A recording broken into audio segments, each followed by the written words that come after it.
Bismillahirrahmanirrahim. Assalamualaikum warahmatullahi wabarakatuh. Innal hamdalillah nahmaduhu wa nasta'inuhu wa nastaghfiruh wa na'udzu billahi min shururi anfusina wa min sayyiati a'malina. Man yahdihillahu fala mudilla lahu wa man yudlil fala hadiya lahu. وأشهد أن لا إله إلا الله وحده لا شريك له وأشهد أن محمدا عبده ورسوله اللهم صل وسلم وبارك على نبينا محمد وعلى آله وأصحابه ومن تبعهم بإحسان إلى يوم الدين أما بعد. معاشر المسلمين rahimani wa rahimakumullah. Alhamdulillah, pada malam hari ini kita bisa melanjutkan kembali kajian kita membahas kitab Kaifa takunu miftahan lil khair. Bagaimana agar Anda bisa menjadi pembuka pintu kebaikan, yang disusun oleh Fadilatul Syekh Abdul Razak Ibn Abdul Muhsin Al-Abbad Al-Badr hafizahumallahu ta'ala. Sekarang kita masuk pada Al-Amrul Khamis, perkara yang kelima. Bagaimana agar kita bisa menjadi pembuka pintu-pintu kebaikan. Qala al-muallifu hafizahullah, mujahadatun nafsi 'ala al-bu'di 'anil athami. Mujahadatun nafs, yaitu upaya bersungguh-sungguh di dalam mengupayakan an-nafs, yaitu jiwa, 'alal bu'di, untuk menjauhi 'anil athami, dosa-dosa. Jadi kalau kita ringkas poin yang kelima, bagaimana agar kita bisa menjadi pembuka pintu kebaikan, yaitu berupaya sekuat tenaga untuk menjauhi dosa. Berupaya sekuat tenaga untuk menjauhi dosa. Qala al-muallif hafidhahullah, minal umuri allati yakunu biha al-'abdu miftahan lil khair, mighlaqan lisyarr. Di antara perkara-perkara yang menjadikan seorang hamba sebagai pembuka pintu kebaikan dan penutup pintu keburukan, mujahadatun nafsi 'alal bu'di 'anil atham, yaitu berupaya keras mengupayakan jiwanya untuk menjauhi dosa-dosa. Wa tajannubu mawaridil haram, dan menghindari sarana-sarana atau jalur-jalur yang bisa menuju kepada hal yang haram, wa maksiyatillahi tabaraka wa ta'ala, dan bermaksiat kepada Allah tabaraka wa ta'ala. Jadi sekuat tenaga berusaha menjauhi dosa, menjauhi sarana-sarana yang mengantarkan kepada keharaman dan maksiat kepada Allah subhanahu wa ta'ala.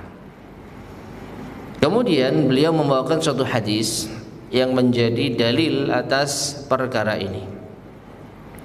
Qala hafidhahullah, rawal Imam Ahmad rahimahullah fi musnadihi.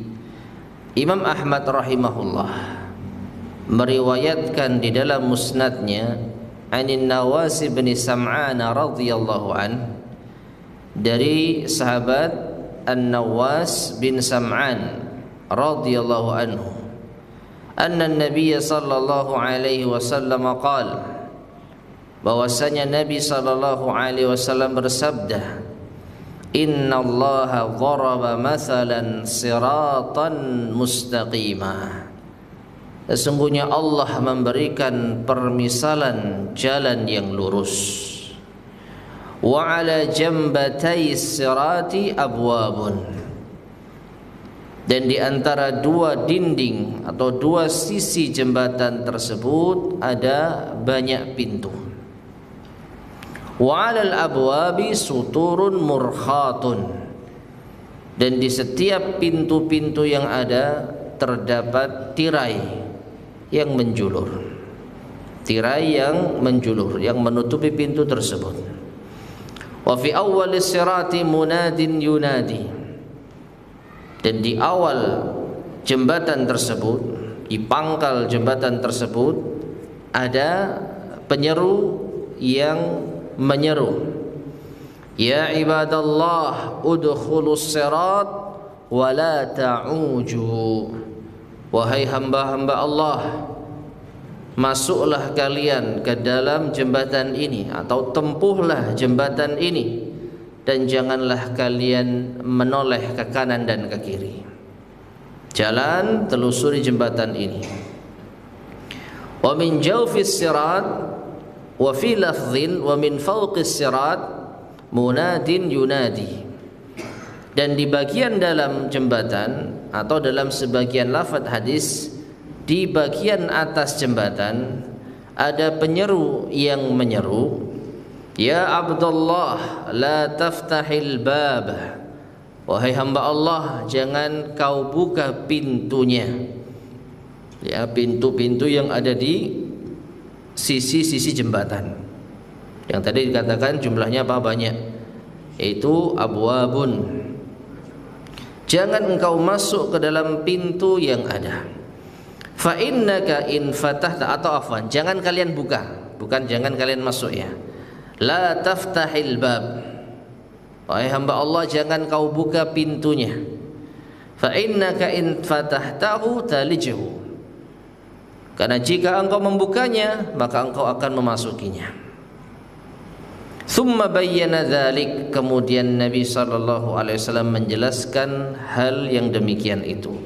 Artinya beliau akan jelaskan yang dimaksud sirat itu apa, kemudian penyeru yang ada di pangkal jembatan tadi itu siapa atau apa, kemudian pintu yang dimaksud itu apa, lalu seruan yang ada di atas dinding-dinding jembatan itu apa, ya, dijelaskan oleh Nabi sallallahu alaihi wasallam.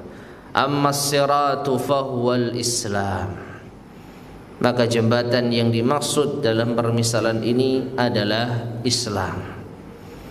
Wa ammas surani fahududullah, adapun dua dinding pembatas di dua sisi jembatan itu, maka itu adalah batasan-batasan Allah atau aturan-aturan Allah. Wa ammal abwabul lati 'alaiha suturun murkhatun, adapun pintu-pintu yang ada di dalamnya tirai-tirai yang menjulur yang menutupinya, famaharimullah, maka itu adalah keharaman-keharaman Allah. Wa ammal munadi alladhi yunadi min awwalis sirat, adapun penyeru yang menyeru di pangkal jembatan, di awal jembatan, fa kitabullah, itu adalah kitabullah, Al-Quran. Wa ammal munadi alladhi yunadi min jawfis sirat aw min fawqis sirat, adapun penyeru yang menyeru dari dalam jembatan atau dari atas jembatan, maka itu adalah fawaidullahi fi qalbi kulli muslim, nasihat Allah yang ada di hati setiap seorang muslim. Tayyib. Ma'asyar muslimin rahimani wa rahimakumullah. Jadi perumpamaan yang disebutkan oleh Nabi sallallahu alaihi wasallam di sini tentang Islam yang digambarkan dengan sebuah jembatan. Ya. Jadi Islam itu ibaratnya sebuah jembatan yang kita harus menempuh jalan tersebut hingga sampai ke ujungnya agar kita bisa selamat. Dan ketika kita menempuh Islam ini, maka kita akan menemui berbagai macam godaan-godaan Di kanan dan kiri kita akan menjumpai pintu-pintu yang tadi disebutkan. Pintu itu menuju kepada keharaman-keharaman Allah. Makanya di awal pesan penyeru ketika kita akan melewati jembatan tersebut adalah udkhulu as-sirat wa la ta'uju. Tempuhlah jembatan ini, lurus jalannya, jangan kau menoleh kanan dan ke kiri. Nah, ini artinya kalau kita tidak menoleh ke kanan dan ke kiri, jangankan mencoba untuk membuka tirai pintu tersebut, noleh saja enggak, dijamin selamat. Ya, dijamin selamat. Karena apa? Keharaman-keharaman itu yang digambarkan di dalam hadis sebagai pintu, kalau kita buka, kita pasti akan memasukinya, kita pasti akan tergoda. Dan itu bisa menghentikan langkah kita sampai di tempat tujuan dengan selamat. Sejauh mana kita tergoda, sejauh mana kita masuk terlalu dalam di pintu tersebut, sebagai gambaran dari apa tadi? Maharimullah, keharaman-keharaman Allah, maka selama itulah kita tertahan tujuan kita sesungguhnya, selamat sampai di ujung jembatan. Baik, kemudian disebutkan dua penyeru di dalam hadis ini. Yang pertama penyeru di awal jembatan, yaitu kitabullah. Wahai hamba-hamba Allah, masuklah kalian ke jembatan ini dan jangan kalian menoleh ke kanan dan ke kiri. Siapa penyeru ini? Penyeru yang pertama ini adalah kitabullah, Al-Quranul Karim, yang memberi petunjuk bagi orang-orang yang bertakwa. Kalau kita dengarkan yaitu peringatan dari penyeru ini, jalan terus sampai di tujuan, enggak usah noleh kanan kiri, kita akan selamat. Demikian pula kalau kita mendengarkan Al-Quran, kalau kita mengamalkan Al-Quran, maka kita akan selamat sampai di tempat tujuan. Adapun penyuruh yang kedua yang ada di dalam jembatan ataupun di atas jembatan, maka itu adalah nasihat Allah di dalam hati seorang muslim. Ya. Jadi ada bisikan seakan-akan dari Allah Subhanahu wa taala untuk jangan kita mencoba untuk membuka pintu keharaman Allah Subhanahu wa taala. Karena kalau kita buka pintu tersebut, kita akan memasukinya.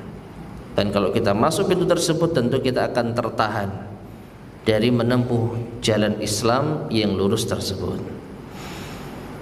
Taib, ma'asyar muslimin rahimani wa rahimakumullah. Sekarang kita baca penjelasan dari al-mu'allif hafizahullah ta'ala. Lalu apa kaitannya hadis ini dengan pembahasan kita? Qala hafizahullah, wa hadhihi min minnatillahi ala kulli muslim. Dan ini diantara karunia Allah bagi setiap muslim, an ja'ala lahu fi qalbihi wa'idhan, yaitu Allah jadikan baginya di dalam hatinya ada nasihat atau ada pemberi nasihat. Indama tuhaddithuhu nafsuhu, ketika jiwanya membisikinya, li fathi babin min abwabil haram, untuk membuka pintu dari pintu-pintu keharaman, awid dukhuli fi syai'in min manafidhil batil, atau untuk masuk ke dalam sesuatu yang merupakan saluran menuju kebatilan. Tasjuruhu an dzalik, maka nasihat itu atau bisikan itu memperingatkan dari hal tersebut. Ya abadallah, wahai hamba Allah, la taftahil bab, jangan kau buka pintunya. Fa innaka in fatahtahu talijhu, maka sesungguhnya engkau apabila membukanya, maka engkau akan memasukinya. Nah, di sini ma'asyar muslimin rahimani wa rahimakumullah, al-mu'allif hafizahullah langsung masuk pada penjelasan tentang wa'izullah, itu nasihat Allah yang dimiliki oleh seorang muslim. Ini termasuk di antara karunia Allah yang patut untuk kita syukuri. Kalau kita merasakannya atau kalau kita mendapatkannya. Apa itu? Ketika ada bisikan jiwa untuk berbuat maksiat, lalu seakan-akan ada pembisik yang lain yang mencoba untuk menghalangi kita berbuat maksiat. Ya. Jadi ketika jiwa kita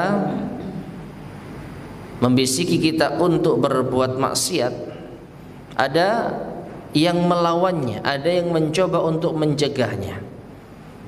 Dan di dalam hadis Nabi SAW itu disebutkan wa'idullah. Ya, wa'idullah, yang tadi diterjemahkan dengan nasihat Allah. Dan juga bisa kita maknai ya naluri yang Allah berikan di dalam diri kita untuk menentang keinginan jiwa. Jadi semacam ilham yang Allah berikan ketika jiwa ini ingin mengajak kepada kemungkaran, itu ada yang menahan. Nah, itulah wa'idullah. Nah, kalau kita perhatikan ma'asyar muslimin rahimani wa rahimakumullah, tidak semua orang merasakan hal demikian. Ditambah lagi jiwa ini secara asal memerintahkan kepada keburukan. Innan nafsa la ammaratun bisu. Sesungguhnya jiwa itu senantiasa memerintahkan kepada keburukan. Jadi justru secara asal orang itu mudah untuk terjatuh kepada dosa dan maksiat karena jiwa ini yang mengajaknya. Namun di antara hamba-hamba Allah ada yang diberikan anugerah karunia. Ketika jiwa ingin berbuat kemungkaran, keburukan, maksiat, itu ada bisikan yang mencoba untuk mencegahnya. Nah, ini hanya Allah berikan kepada hamba-hambanya tertentu saja, yaitu berupa hidayah yang Allah berikan kepada hamba-hambanya yang ia kehendaki. Maka Syekh mengingatkan, di antara nikmat Allah, karunia Allah kepada seorang muslim, kalau dia mendapati di dalam jiwanya yaitu penasehat yang mencoba untuk menahan yaitu bisikan jiwa untuk berbuat maksiat. Nah, mari kita renungkan selama ini ma'asyar muslimin rahimani wa rahimakumullah. Apakah kita pernah merasakannya?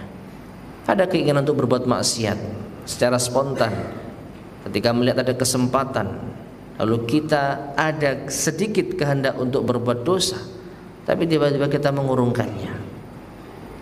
Kalau kita pernah merasakan demikian, itu termasuk di antara yang dimaksud di dalam hadis ini.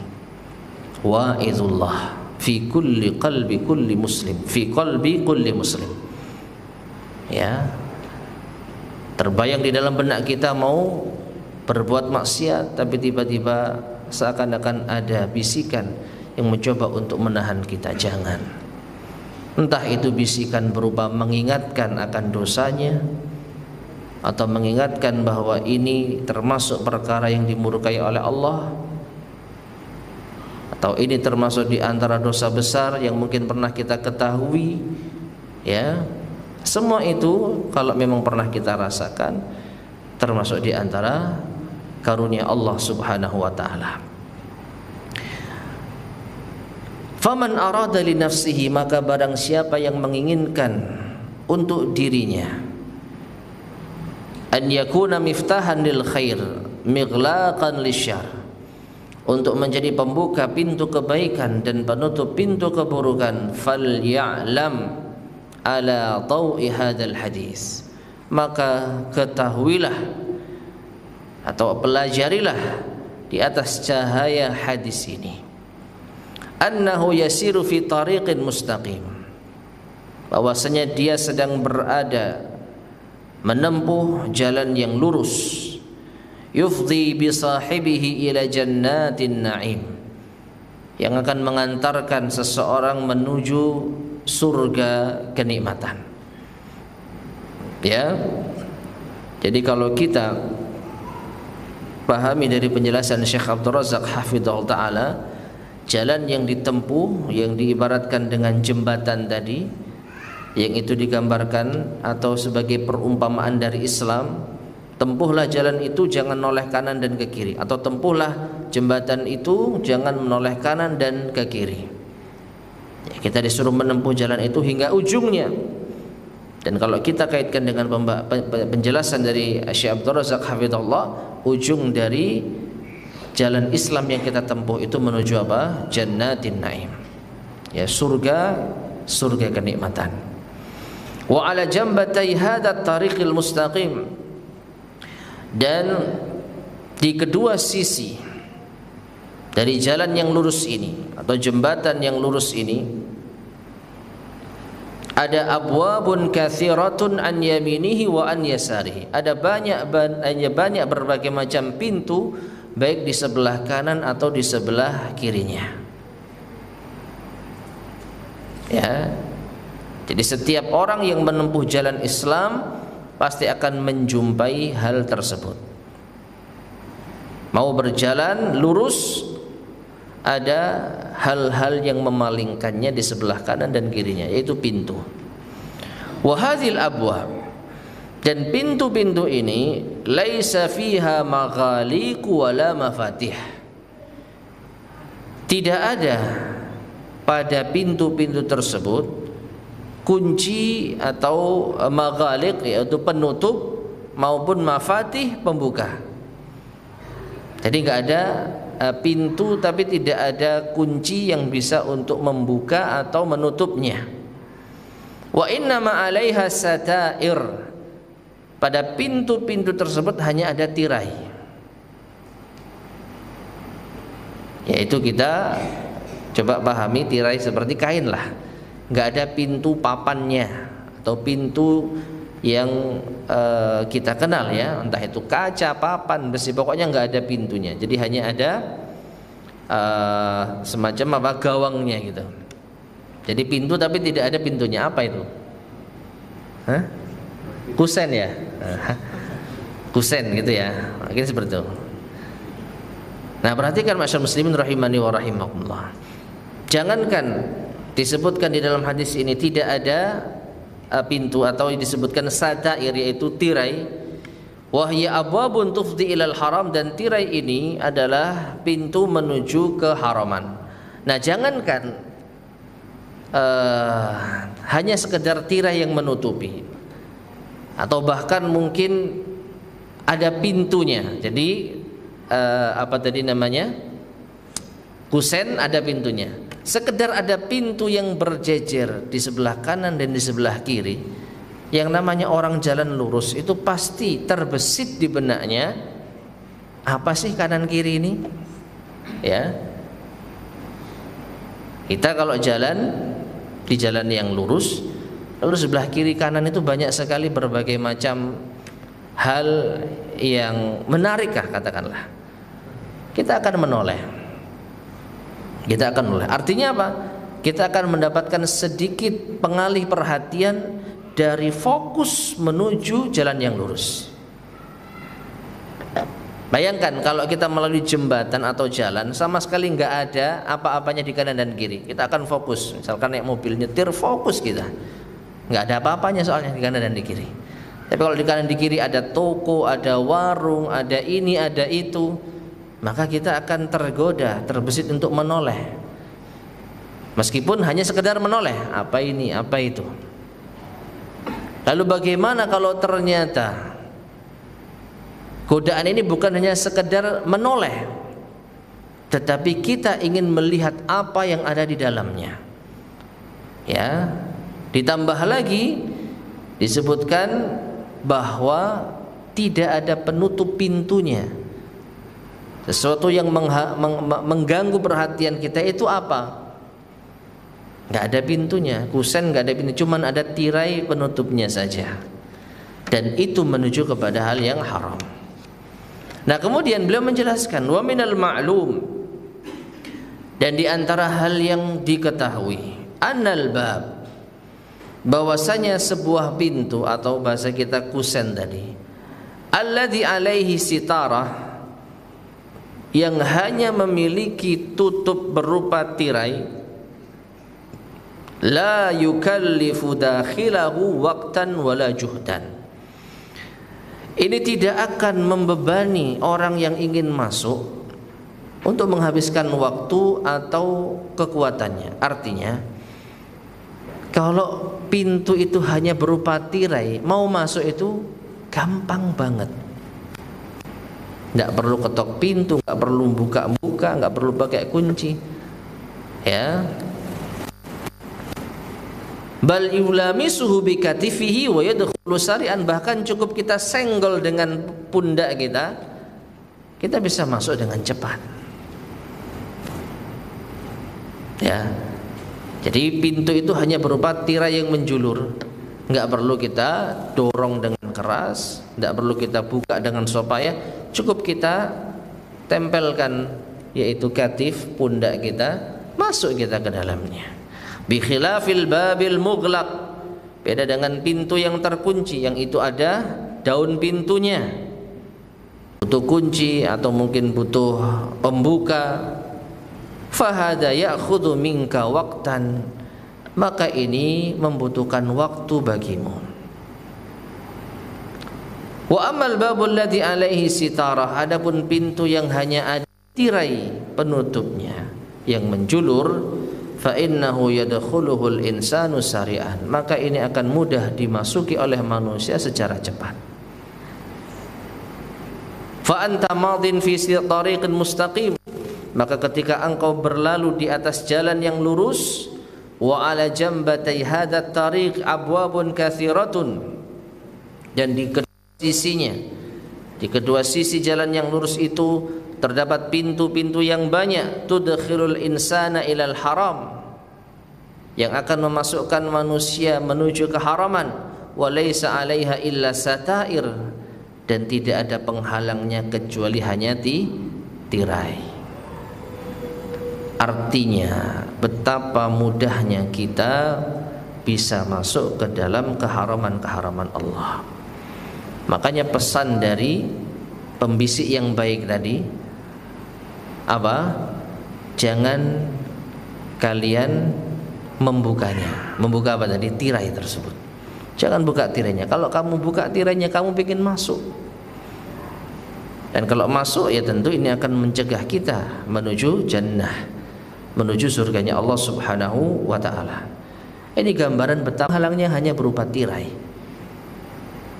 Dan itu bukannya satu, tapi apa? Abwabun kathiratun, pintu yang sangat banyak.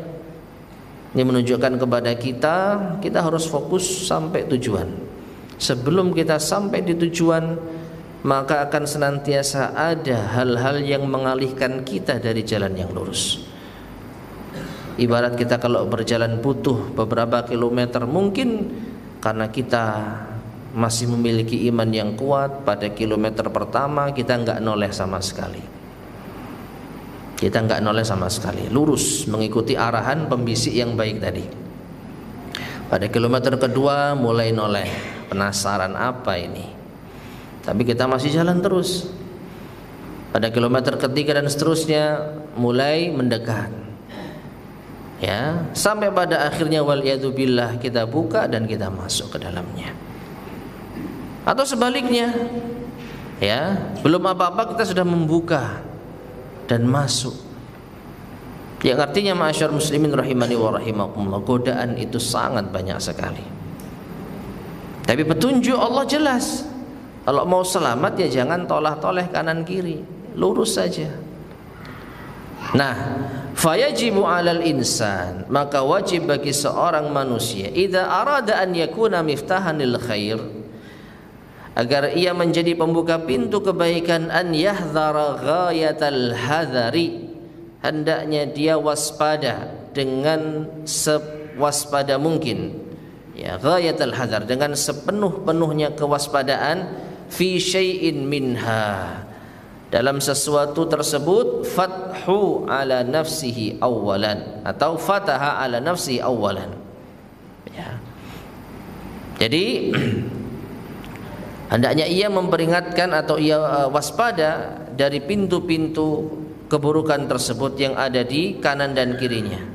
Wa idza dakhala fi syai'in minha, nah, Maka apabila ia masuk dalam salah satu dari pintu-pintu tersebut, fataha ala nafsihi awalan babasyar, maka dia akan membuka untuk dirinya dulu pertama kali pintu keburukan.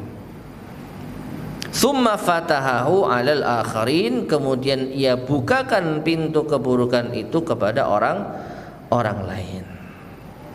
Nah, jadi ma'asyar muslimin rahimani wa rahimakumullah, hendaknya berusaha sekuat tenaga untuk menjauhi dosa.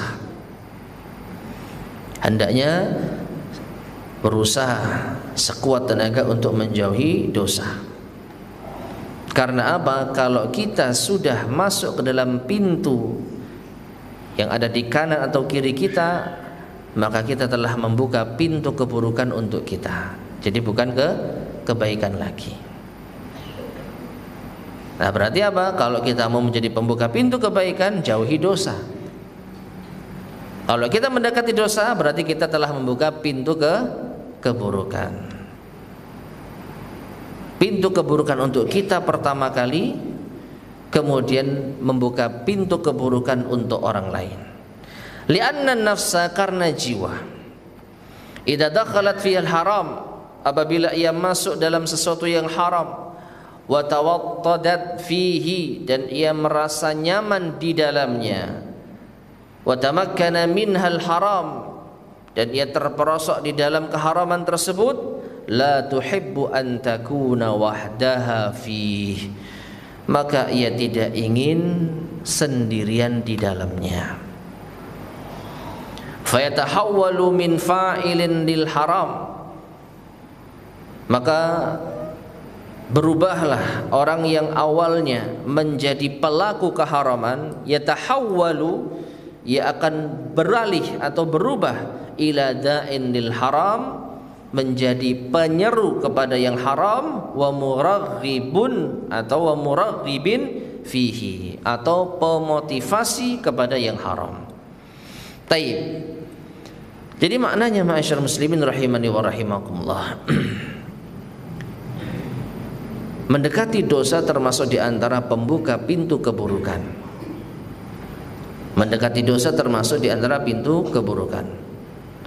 Bahkan bukan hanya keburukan untuk kita saja, tapi juga keburukan bagi orang lain. Karena apa? Yang namanya jiwa itu ketika sudah berada di suatu kondisi yang ia merasa nyaman dengan dosa, dia tidak ingin untuk sendirian di dalamnya. Dia ingin untuk menarik orang lain agar juga terjerumus di dalam hal yang sama. Baik merasa nyaman atau ia merasa menyesal, tetapi dia tidak ingin sengsara sendirian. Ya. Orang yang sudah masuk ke dalam perkara yang haram, pastinya dia tidak akan ingin sendirian. Dia pasti ingin menarik orang lain di dalamnya. Baik merasa nyaman, biar teman-teman juga merasakan kenikmatan yang saya rasakan, saya ajak teman-teman berbuat yang haram.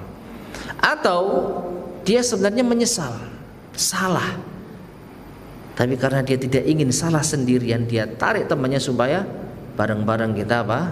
Hancur sekalian. Ya. Nah, ini dimulai dari mendekati keharaman, lalu masuk ke dalam keharaman. Dia telah membuka pintu keburukan untuk dirinya, sekaligus membuka pintu keburukan untuk orang lain.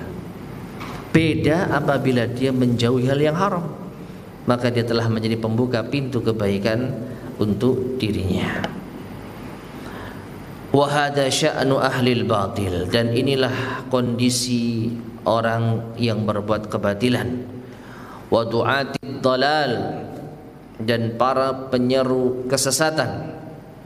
Wa fusaqin nasi fi kulli waqtin wa hin, dan orang-orang fasik di setiap waktu dan saatnya. Fi badi'il amri, awal mulanya, wati'at aqdamuhum al-haram, kakinya itu menginjak pada suatu perkara yang haram. Wa walaju fihi min abwabihi, lalu ia pun masuk di dalamnya melalui pintu-pintunya. Summa asbahu du'atan lahu, kemudian mereka menjadi para penyerunya. Ma'asyarul muslimin rahimani wa rahimakumullah. Jadi mendekati dosa dan maksiat, mendekati keharaman-keharaman Allah, sebagaimana yang disebutkan di sini, bukan hanya menjadi pembuka pintu keburukan untuk diri sendiri, tapi juga bisa menjadi pembuka pintu keburukan untuk orang lain. Karena orang yang tadi sudah masuk ke dalam yang haram, dia tidak ingin sendirian di sana. Awalnya hanya melangkahkan kaki, lalu masuk, lalu sekarang sudah menjadi penyeru, orang yang mengajak, orang yang memotivasi untuk melakukan perkara-perkara yang haram. Maka dosa yang akan dia tanggung sungguh sangat berat. Bukankah Rasulullah SAW bersabda, "Man sanna fil islami sunnatan sayyi'atan fa'alaihi wizruha wa wizru man amila biha la yanqusu min auzarihim syai'ah."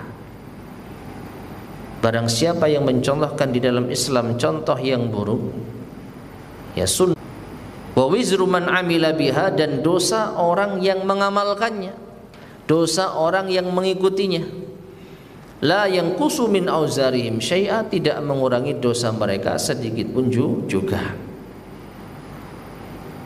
Artinya apa tidak mengurangi dosa mereka sedikit pun juga? Misalkan suatu maksiat nilai dosanya 10, ya, orang ini awalnya melakukan maksiat sendiri, melangkahkan kakinya menuju tempat maksiat, terjerumus ke dalam maksiat, dia mendapatkan dosa 10. Kemudian dia mengajak kawannya 10 orang untuk berbuat maksiat yang sama, maka masing-masing orang mendapatkan dosa berapa? 10.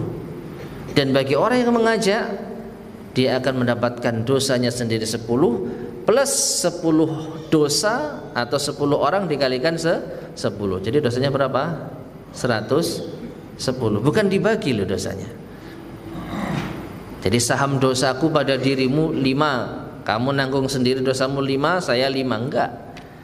Tapi 10 itu ditanggung oleh pelakunya sendiri, dan ia pun juga membebankan dosa 10 ini kepada orang yang mencontohkannya. La yanqusu min auzarihim syai'ah, tidak mengurangi nilai dosa mereka sedikit pun juga.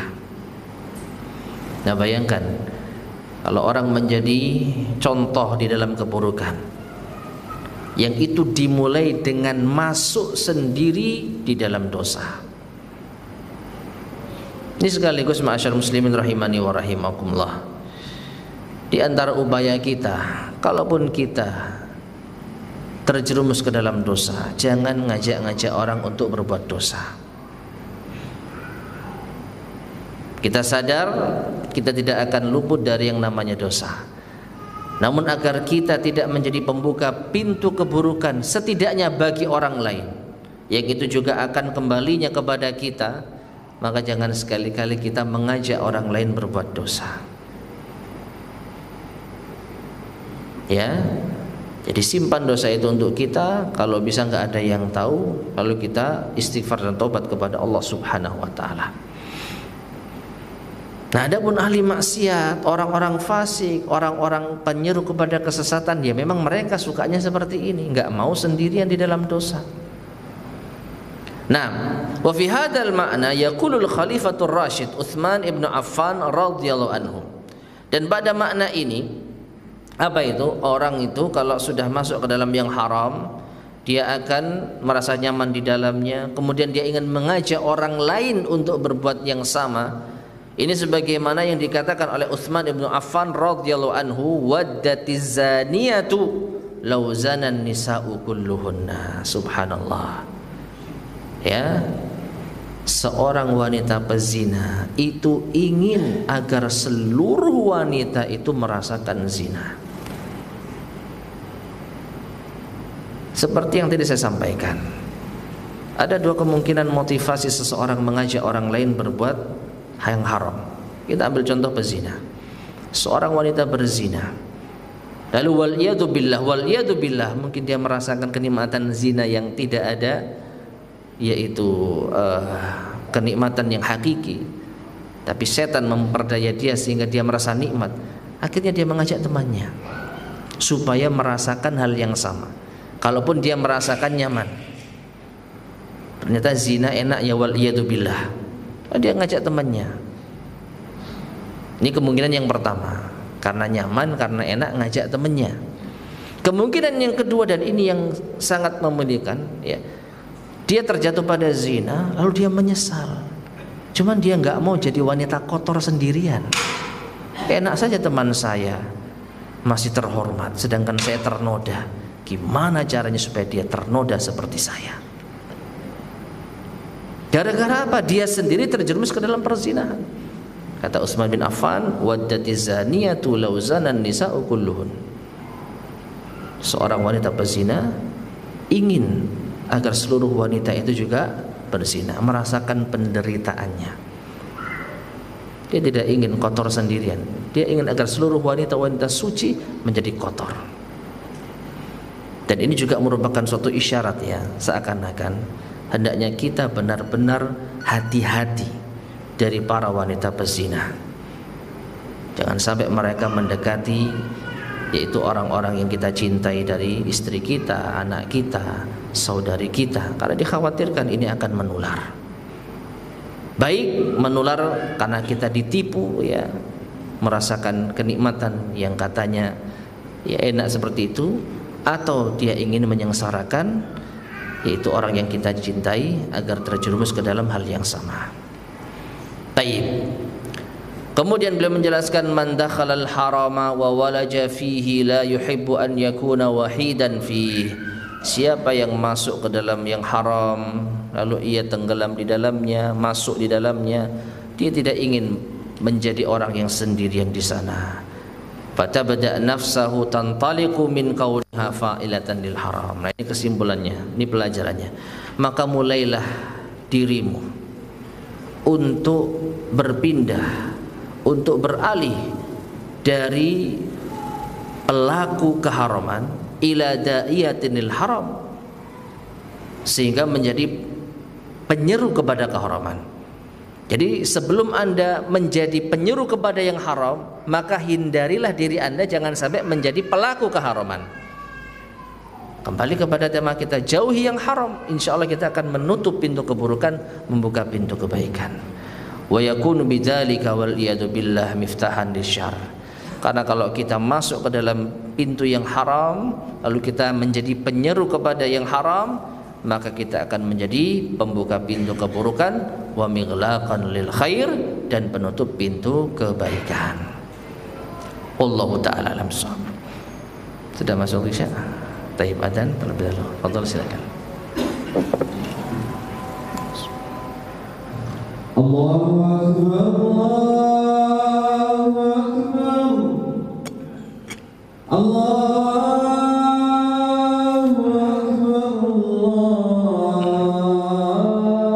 Allahu akbar. Asyhadu an la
حي على الفلاح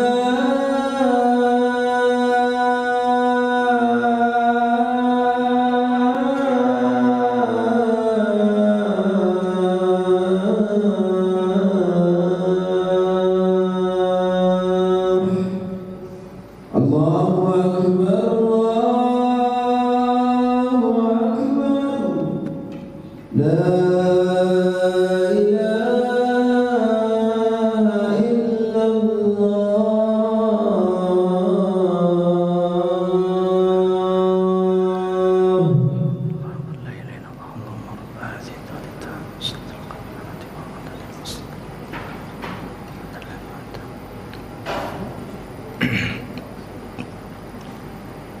Bismillahirrahmanirrahim. Ma'asyarul muslimin rahimani wa rahimakumullah. Kesimpulannya, al-amrul khamis, perkara yang kelima, bagaimana agar kita bisa menjadi pembuka pintu kebaikan, penutup pintu keburukan. Hendaknya kita berusaha sekuat tenaga untuk menjauhi hal-hal yang diharamkan, berusaha sejauh-jauhnya dari perbuatan-perbuatan dosa. Namun sebagaimana kita ketahui, namanya juga kita manusia, yang disebutkan oleh Nabi sallallahu alaihi wasallam, kullu bani adam khata'. Setiap anak Adam itu bersalah. Maka setidaknya kalaupun kita terjatuh pada kesalahan dan dosa, maka jangan sampai kita menjadi penyeru di dalam dosa dan maksiat. Ya, cukuplah kita yang berdosa sehingga kita hanya menanggung beban dosa kita saja. Tapi kalau kita menjadi penyeru kepada dosa dan maksiat, maka kita akan menanggung dosa kita sendiri dan dosa orang-orang yang mengikuti kita. Dan tentu ini akan menyusahkan kita nanti di akhirat, menanggung dosa yang tidak kita perbuat.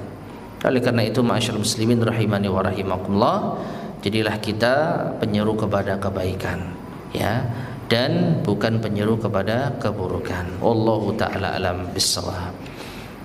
Baik, ma'asyar muslimin rahimani wa rahimakumullah, insyaallah akan kita lanjutkan pada kesempatan berikutnya.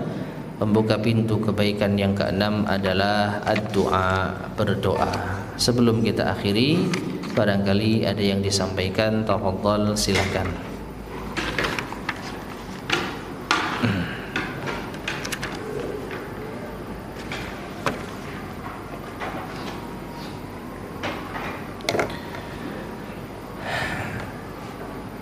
Tidak ada? Baik, jika tidak ada, kita cukupkan sekian. Mudah-mudahan bermanfaat. Kurang lebihnya saya mohon maaf. Kita akhiri. Subhanakallahumma bihamdika asyhadu an la ilaha illa anta astaghfiruka wa atubu ilaik. Walhamdulillahirabbil alamin. Wassalamualaikum warahmatullahi wabarakatuh.